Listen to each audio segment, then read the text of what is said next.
If you love him, then why don't you obey his commands? How can you say that you love him while taking the stake of disobedience and pierce through his hands?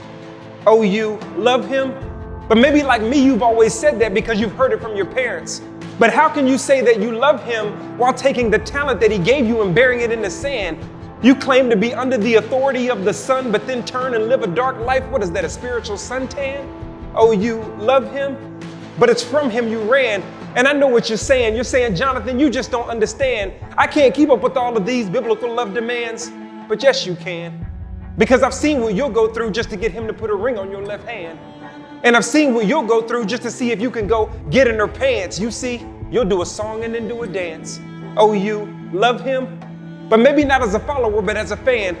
And you know that's true because you're only on him when the consequences of life are on you like sweat from your gland. Man, you see, it all depends on what you really want in reality. That true love for Christ can override the tendencies of hetero or homosexuality. But don't get mad at me. I just learned in my marriage that my love for my spouse would supersede the love for myself.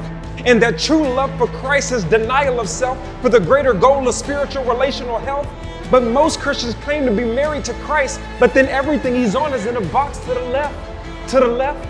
That's not love. That's more like you watching Christ go to the cross and you giving him a shove. That's more like you stealing his grace for heaven, but as far as on earth, he can stay up above. Enough's enough. It's time for us to get to this real love stuff because most Christians claim to be freed by Christ, but prefer to live in the world's handcuffs and claim that they love him.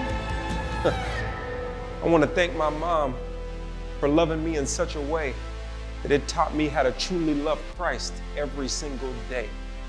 Mom, I love him. Let's grow.